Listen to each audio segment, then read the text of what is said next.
할렐루야. 오늘 이렇게 추운 날씨임에도 불구하고 우리 신도중앙교회 또 수요 예배 이렇게 나오신 모든 분들 진심으로 환영하고 축복합니다.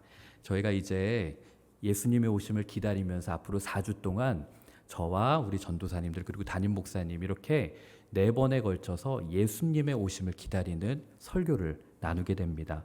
그래서 이제 그 제목을 12월에 다시 기억할 이름 예수 라는 시리즈로 우리가 매주 이제 말씀을 나누려고 합니다. 저는 오늘 눈먼 세상의 빛 예수라는 제목으로 하나님의 말씀을 나누려고 합니다. 여러분들께 한번 여쭙고 싶습니다. 여러분들께서는 크리스마스, 성탄절이 왔다는 것을 어떤 것으로 느끼시나요? 여러 가지들이 있겠죠. 그런데 저는 아무래도 크리스마스 하면 거리에 불빛이 등장하는 것으로 이제 벌써 12월이 됐구나. 벌써 크리스마스가 왔구나 하는 것을 느끼게 됩니다. 거리마다 나무에 이렇게 전구들이 걸려서 환하게 빛을 비추면서 어디를 가든지 환하게 길들이 빛을 내고 있습니다. 어떤 사람은 그런 말도 하더라고요. 크리스마스가 다가왔음을 가장 먼저 알려주는 곳은 교회가 아니라 백화점이다. 저는 그 말이 좀 일리가 있는 것 같아요. 그래서 정말 웬만한 일에는 감흥이 없는 현대인들, 정말 무표정하게 살아가는 현대인들도 12월이 되고 크리스마스가 되어서 그런 그 밝은 길들을 보면 그들의 표정도 금세 설레고 즐거워해지는 모습을 우리가 볼 수 있습니다. 그런데 여러분께 한번 이제 여쭙고 싶어요. 여러분 왜 이렇게 크리스마스가 되면 불을 밝히는지 아세요? 그걸 좀 제가 한번 찾아봤는데 그 크리스마스가 이 절기가 시작된 지역이 지중해 지역과 유럽 지역에서 이제 처음으로 이제 성탄절이 시작이 된 거예요. 그런데 12월 25일이 그 지역에서는 한 해 가운데 가장 어두운 날이 12월 25일이었다고 그래요. 그렇기 때문에 그러한 곳에서 이 빛을 피운다라는 것은 상징 이상의 어떤 단순하지 않은 그런 굉장히 큰 의미가 있는 장식이었다라는 거죠. 이처럼 의미 있고 정말 우리들이 기다려온 이 크리스마스, 성탄절이 이제는 점점 시간이 지나면서 정말 그 크리스마스의 주인공은 뒤로 밀려나가고 예수가 아닌 산타가 오히려 그 자리를 차지하게 되는 것 같습니다. 그래서 미국에서도 이제는 메리 크리스마스라는 인사보다는 해피 할리데이 이런 표현을 더 쓴다고 그래요. 그리고 정말 한국에 있는 카페들이나 빵집 이런 데도 가면 메리 크리스마스라는 단어가 점점 없어져요. 그리고 해피 할리데이, 행복한 휴일 되세요, 그런 쉬는 날 되세요 이런 의미로 점점 바뀌어 가는 거죠. 그래서 세상 문화 속에서 우리 예수님은 점점 그 뒤로 가려지고 계신 것 같습니다. 이런 현실 속에서 우리가 이제 12월에 다시 기억할 이름 예수라는 시리즈를 이제 시작합니다. 이 기간 동안에는 우리가 이 말씀을 통해서 정말 크리스마스와 예수님의 탄생하시는 그 의미가 무엇인지를 우리가 정말 깊게 깨달을 수 있었으면 좋겠습니다. 왜냐하면 이 크리스마스는 단순한 행사, 단순한 절기가 아니라 이 크리스마스의 의미를 제대로 알면 복음이 무엇인지를, 기독교가 무엇인지를 우리가 제대로 알 수 있기 때문입니다. 그리고 이렇게 상업주의에 물든 크리스마스지만 그래도 우리가 여전히 희망적인 이유는 아직도 12월이 되면 길거리에는 저들밖에 한밤중에 고요한 밤 거룩한 밤 천사 찬송하기를 기쁘다 구주 오셨네 이런 찬송들이 울려 퍼지고 있다라는 거죠. 따라서 12월은 그 어느 시기보다도 우리가 복음을 전하기에 가장 좋은 시기입니다. 여러분 근데 예수님께서 왜 이 땅에 오셨을까요? 그것을 성경은 이렇게 표현을 합니다. 오늘 읽었던 말씀입니다. 흑암에 행하던 백성이 큰 빛을 보고 사망의 그늘진 땅에 거주하던 자에게 빛이 빛이었도다. 이 말씀을 통해서 우리가 알게 되는 것은 우리는 흑암 속에서 헤매고 있던 존재들이라는 겁니다. 사망진, 죽음으로 가득한 그늘 가운데 우리는 머물고 있었던 거예요. 하나님은 이러한 우리들의 모습이 너무나도 안타까우셨습니다. 그래서 예수님이 이 땅 가운데 오셨던 바로 그때는 정말 상징적으로가 아니라 역사적으로 정말로 어둡고 암울한 시기였습니다. 희망이라고는 정말 조금도 찾아볼 수 없는 그런 시기. 그것을 가리켜서 누가복음 1장 5절은 그때를 이렇게 설명합니다. 유대왕 헤롯 때. 유대왕 헤롯 때, 이게 뭐 어떤 의미가 있을까? 그냥 단순히 그때 유대왕이 헤롯이었다라는 것을 얘기하는 거 아닌가? 그런데 아마도 이 성경을 읽는 사람들은 달랐을 거예요. 그리고 이 유대왕 헤롯 때라는 이 구절 가운데에는 굉장히 많은 의미를 담고 있습니다. 예를 들어서 우리가 아무개 정권, 아무개 통치 기간, 이럴 때 우리들이 상징하게 되는 그 시기가 있잖아요. 그런 것처럼 유대왕 헤롯 때 하면 사람들은 벌써 한숨만 나오는 그런 때를 의미하고 있었습니다. 이 헤롯 왕은 33살의 유대 지역의 왕이 됩니다. 그리고 70세가 될 때까지 그 유대 지역을 통치를 합니다. 그런데 그가 여러 가지 일들도 했지만 그에게는 치명적인 결함이 있었는데 그게 바로 의심병이었다고 그래요. 너무나도 사람들을 의심하는 병이 있었다고 그래요. 그래서 왕이 된 다음에 자신의 그 정권을 탐하는 정적들을 숙청하는 것은 물론이고 10명의 부인이 있었는데 그 가운데 둘째 부인과 장모를 살해했고 그리고 장남과 그 외 다른 2명의 아들들도 죽였대요. 자기의 정권을 빼앗을까 봐. 그리고 후대 역사가들 사이에서는 이 헤롯 왕을 가리켜서 이런 표현을 했다고 하는데 제가 한번 화면에 있어요. 헤롯의 휘오스가 되는 것보다, 휘오스가 아들이란 뜻이거든요. 근데 헤롯의 휘스가 되는 것이 더 안전하다. 이렇게 되어 있어요. 그러니까 이 말장난인 거예요. 휘오스는 아들, 휘스는 돼지. 야, 그러니까 헤롯의 아들이 될 바에는 헤롯의 돼지로 사는 게 더 안전해. 이 정도로 사람들이 헤롯이 굉장히 폭군이었다라는 거죠. 그리고 이 헤롯이 나중에 노년에 가서는 더 포악해지고 야만적으로 변합니다. 그래서 자기가 사랑했던 도시 여리고, 거기에 있는 당시 이스라엘의 유명하고 뛰어난 사람들, 지금으로 따지면 뭐 문화 예술에 있는 사람들, 뭐 과학자들, 이런 사람들이겠죠. 그런 사람들을 다 잡아서 감옥에 투옥을 시켰다고 그래요. 그리고 나서 아무리 죄가 없어도 날조를 해서라도 그 사람들을 다 감옥에 가두도록 명령을 내립니다. 그리고서는 어떤 얘기를 하냐면 일단은 살려두고 내가 죽는 날에 저 사람들도 다 죽여버려 라는 명령을 내렸대요. 근데 그 이유가 너무 기가 막혀요. 자기가 죽으면 아무도 슬퍼하지 않을 테니까 내가 죽을 때 예루살렘에 있는 사람들로 하여금 눈물을 흘리도록 하기 위함이었다고 그래요. 그 정도로 포악했던 왕이었습니다. 그런 사람이 통치하고 있던 바로 그 시기였습니다. 어찌 그런 상황 가운데 희망이 있었을까요?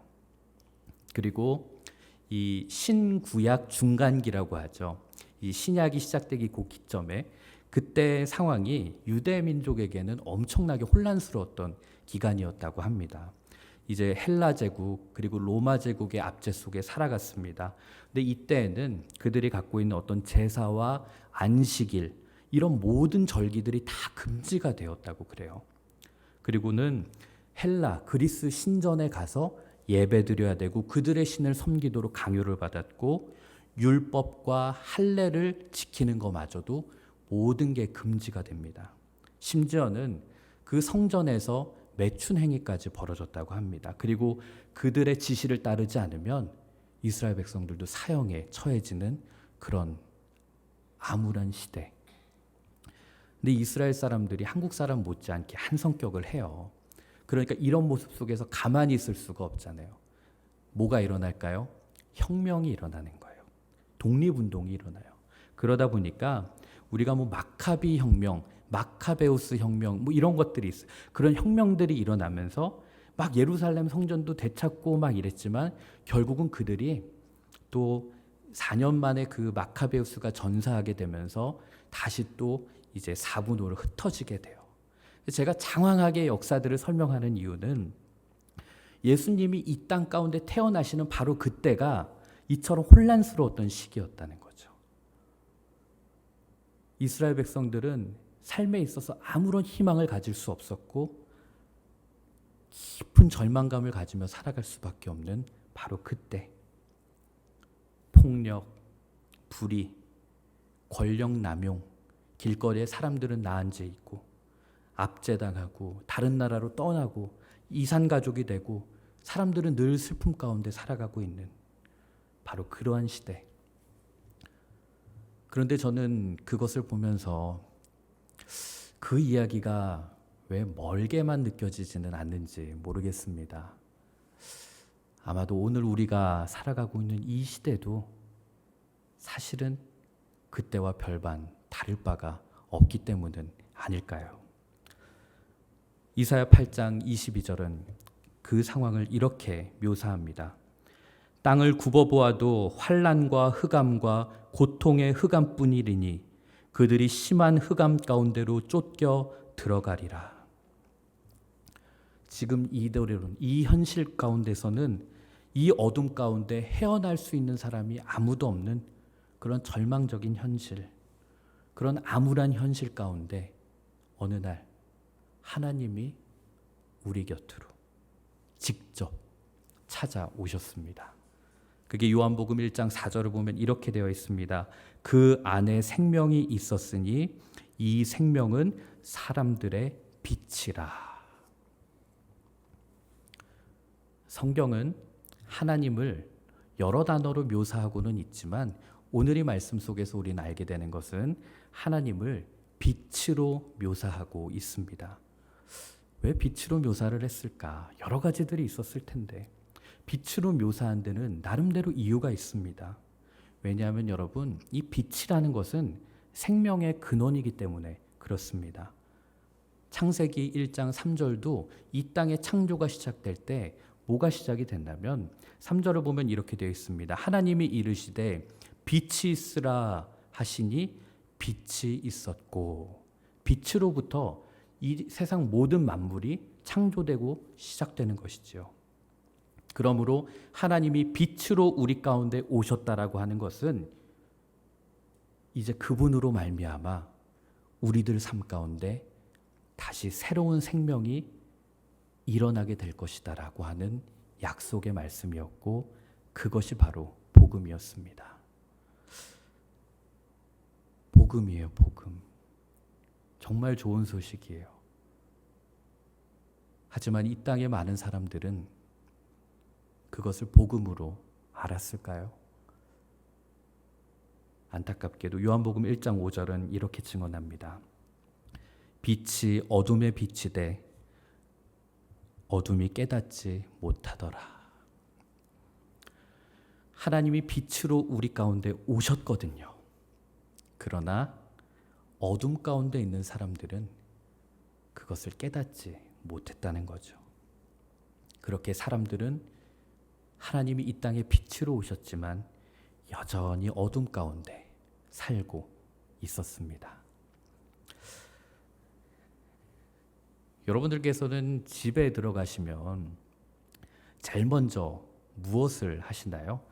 번호키 누르고 딱 문 열고 들어가면 아마 제가 볼 때 여기 있는 모든 분들이 아마 100%가 불부터 켜실 거예요. 그렇죠?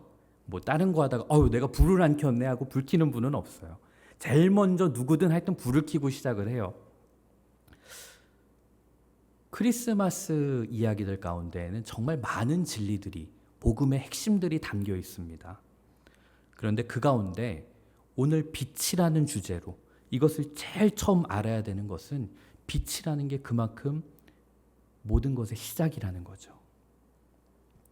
세상은 어두운 곳이었고 예수님께서 빛이 되어 주시지 않으시면 우리들은 길을 찾을 수가 없었다는 것입니다. 우리의 능력으로는 어둠 가운데 아무리 발버둥을 쳐도 아무리 벽을 눌러도 우리들은 길을 찾을 수 없고 그 어둠을 극복할 수 없는 존재들이었습니다.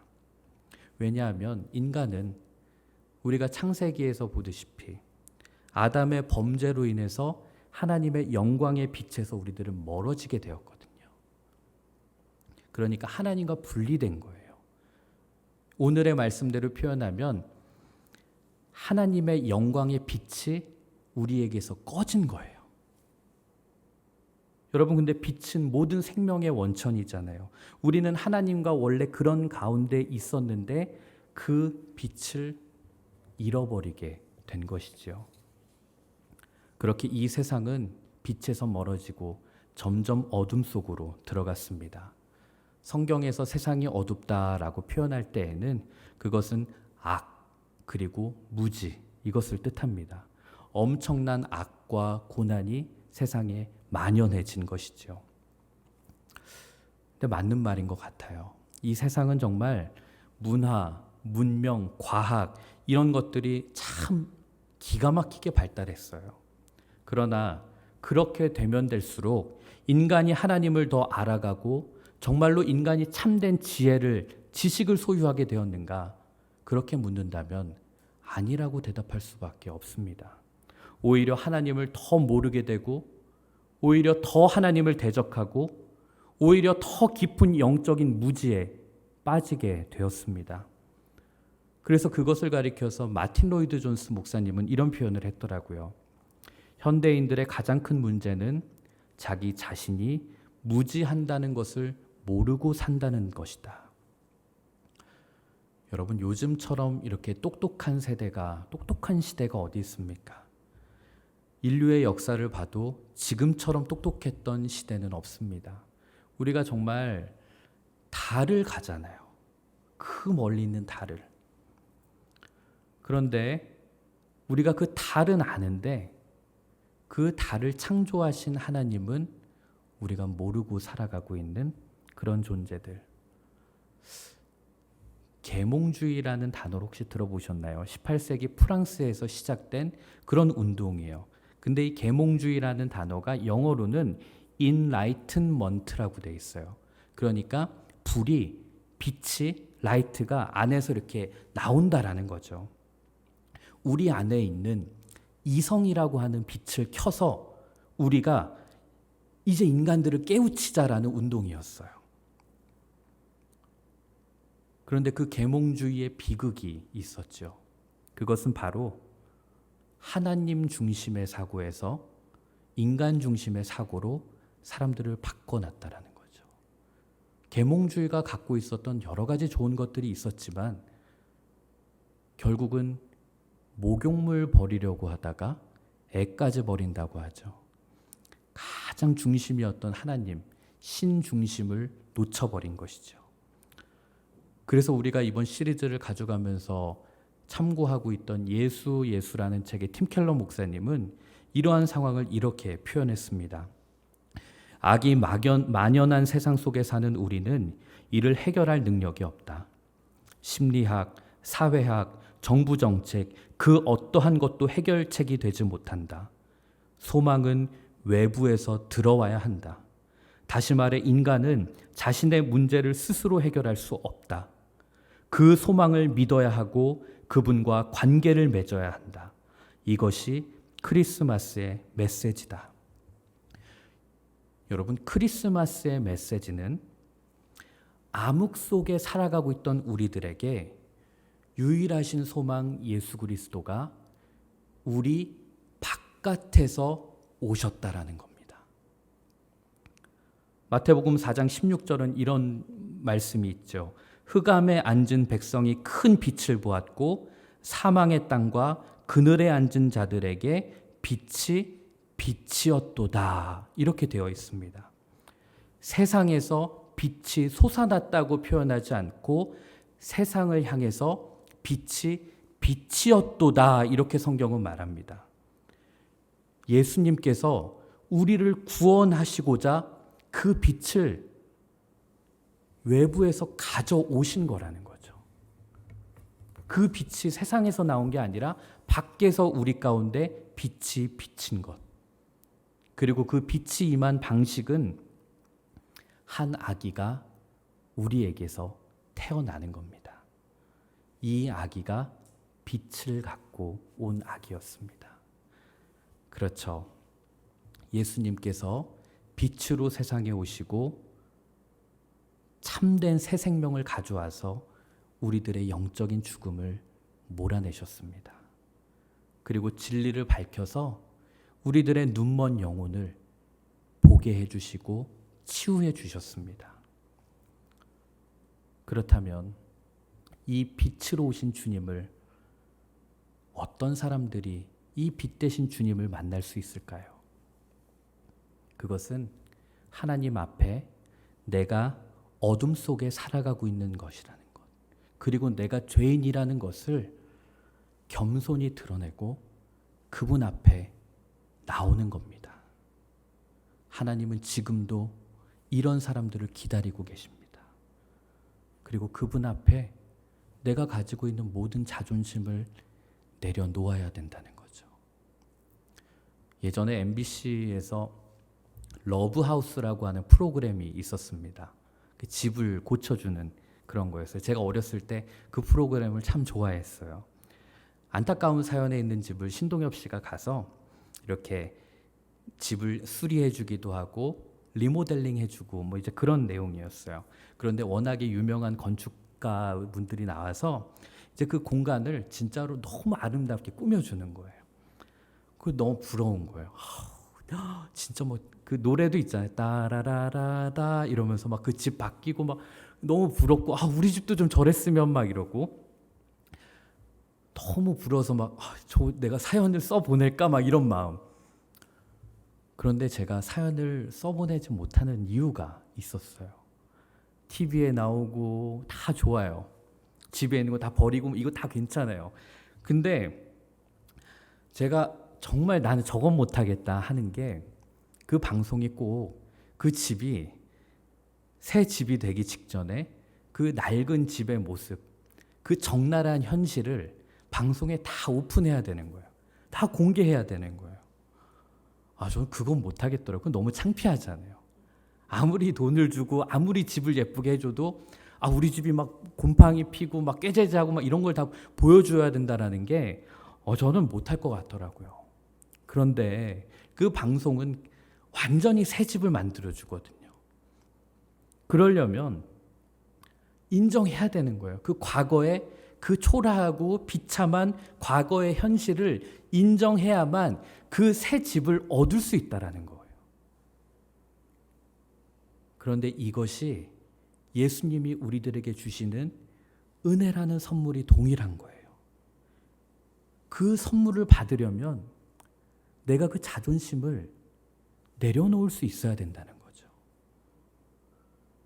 내가 아무리 노력을 해봤는데 내 힘으로는 나를 구원할 수가 없습니다.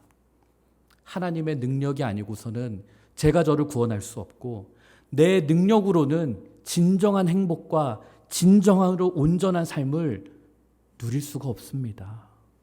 그 나의 초라하고 비참한 현실을 예수님 앞에 내려놓아야 된다는 것이죠. 하나님이 주시는 크리스마스 선물은 내가 죄인이라는 것을 인정하는 데서부터 시작이 됩니다. 그리하면 누구든지 주의 이름을 부르는 자는 구원을 얻으리라 말씀하셨던 그 말씀이 진정으로 이루어지게 되는 것이죠.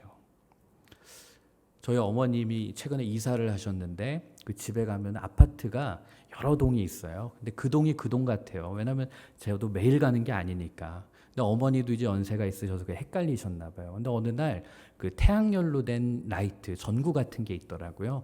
그것을 어디다 하나 이렇게 꼽아 놓으셨어요. 그래서 밤에 가면 그거 빛나는 동으로 들어가면 이제 저희 어머니가 살고 계신 이제 아파트 단지인 거죠.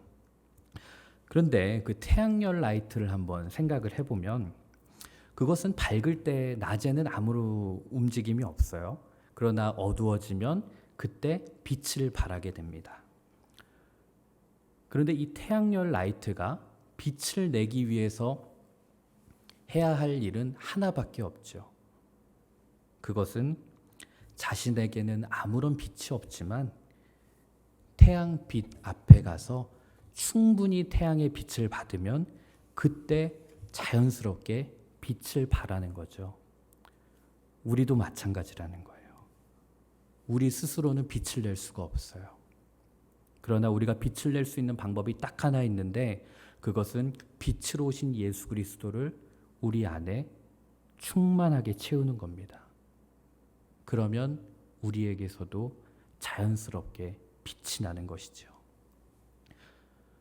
요즘 참 위드 코로나로 다시 사람들이 감염자가 늘어나고 정말 끝날 것 같고 이 코로나와의 전쟁이 이제는 마무리된다라는 생각을 하면서 이제는 끝나는가 보다 했는데 다시 이렇게 길어지면서 우리 가운데는 낙심되기도 하고 절망이 찾아올 때도 있어요.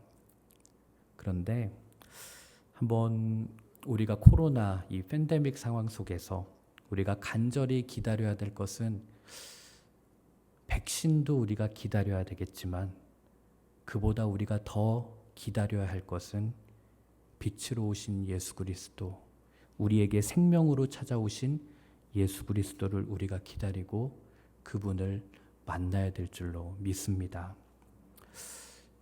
혹시 우리 가운데 아직 그 빛으로 오신 주님을 모르고 사시는 분들이 계신가요? 그런데 지금 주님이 그분의 마음 밖에서 문 밖에 서서 두드리고 계신 거예요. 우리가 마음의 문을 열 때까지. 그리고 그 빛으로 나를 활짝 여는 것. 세상의 빛에 나를 여는 것이 아니라 참 빛이신 예수 그리스도에게 내 마음을 여는 것. 지난 6월 달에 다큐멘터리를 하나 보는데 동해안의 오징어잡이 배들이 막 그때가 한철이었다고 그래요. 그 나오는데 그 오징어잡이 배는 엄청나게 밝은 조명들이 빛이 있어요. 그걸 가리켜서 집어등이라고 부르더라고요. 저는 바다에서 태어나질 않아서 그게 그냥 신기하게 봤어요. 그 집어등을 켜야만 오징어들이 막 모인다고 하더라고요. 그런데 한번 그런 생각을 해봤어요. 그 불빛 누구 좋으라고 킨 걸까요? 오징어 좋으라고 킨 거죠?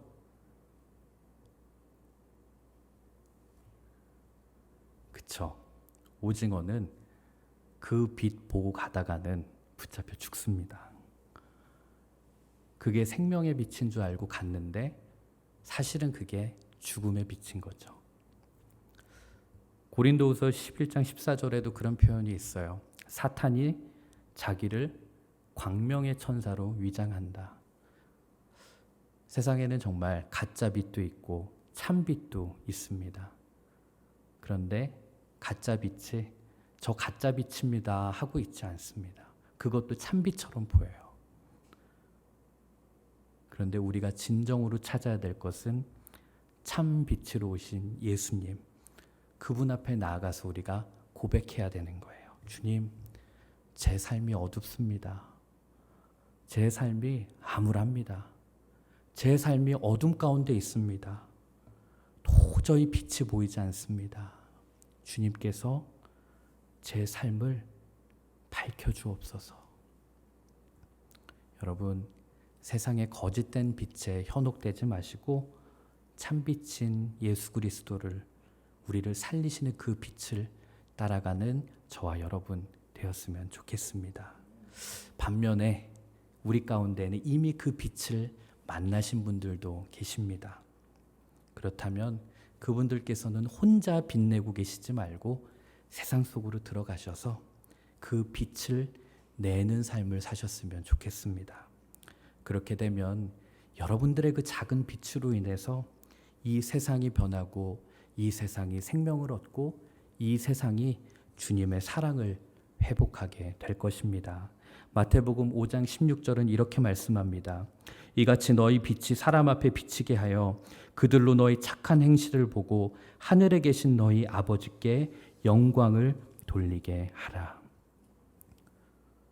그 사랑을 이 땅 가운데 많은 사람들한테 증거하면서 이 겨울을 따뜻하게 비추는, 그래서 저 길거리에 저 수많은 전구들보다, 저 불빛들보다 더 밝게 빛나는 우리 신도중앙교회 교우 여러분, 그리고 영상으로 함께 예배드리시는 저와 여러분 되었으면 좋겠습니다.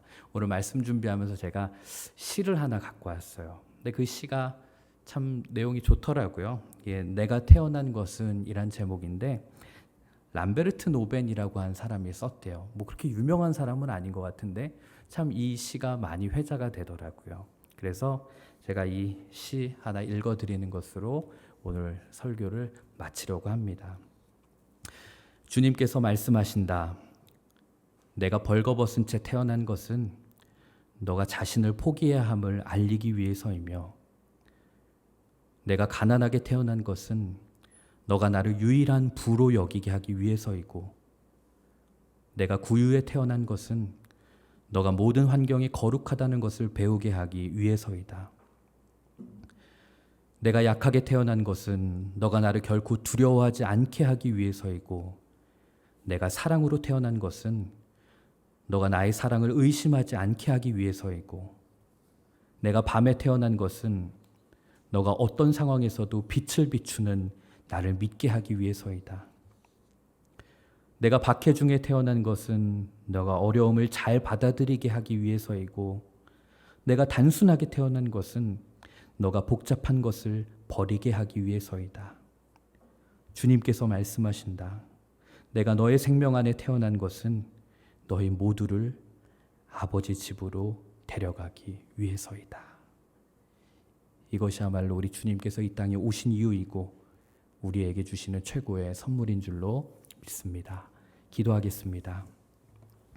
주님, 우리에게는 아무런 능력이 없어서 어둠 속에서 헤매고 있을 때 우리를 위해 이 땅에 빛으로 와주셔서 진심으로 감사드립니다. 그러나 때로는 내가 스스로 빛인 줄 알고 착각하며 살 때도 있었습니다. 그래서 교만했습니다. 주님 없이도 스스로 빛을 발하며 살 수 있을 줄 알았습니다. 그러나 이제라도 우리의 연약함을 깨닫고 주님 앞에 회개합니다. 12월 주님의 오심을 기다리며 우리가 먼저 켜야 할 것은 트리 위의 인공 불빛이 아니라 우리 안에 계신 주님의 빛인 줄 믿습니다.